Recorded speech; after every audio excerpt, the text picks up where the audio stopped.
tonight where a suspect was killed.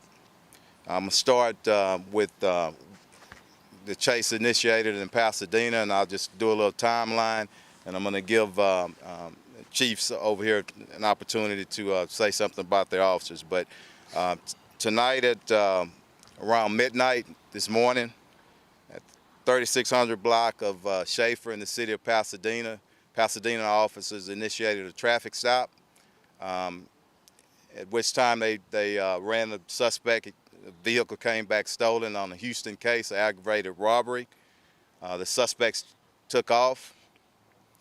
They pursued the suspects.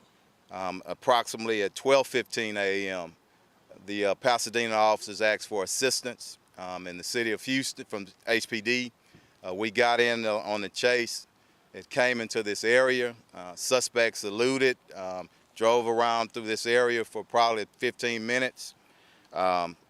Approximately 12:33 a.m., the suspects collided with a Pasadena vehicle in the MLK at Persian Street, at which time suspects bailed out on foot.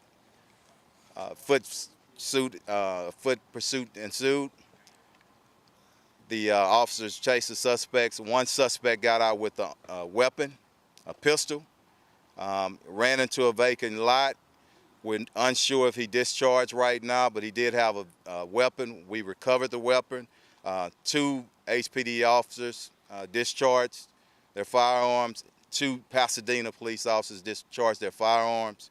Our HPD officers are from the Southeast Division. One is a 2-year veteran, and the one has 1 year.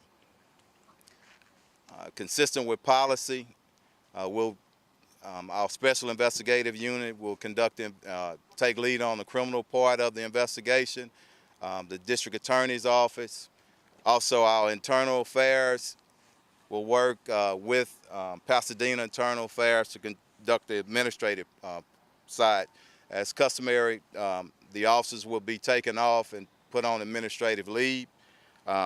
Again, we have one suspect that's deceased, one suspect in custody, and I think one suspect is still at large. It's going to be an African-American male suspect that's deceased. Age is probably going to be teenage to a young adult. So at this time, I'll turn it over to Pasadena, and we'll entertain some questions. Chief. As Chief Fenner said, initiated in Pasadena, officers initiated the traffic stop. The suspect initially pulled over, ran the plate. The plate did come back stolen in a robbery. The car was stolen, and our officer called for a backup unit. So the backup arrived. They gave voice commands for the suspects to get out of the vehicle. At that time, the pursuit began in Pasadena. Shortly after that, when they came into Houston, we asked for their assistance. And like Chief Fenner said, a lot of streets in this neighborhood here, and ended in a shooting. Our officers are fine. They are both approximately 4-year officers, and they're assigned to the night shift. That's all.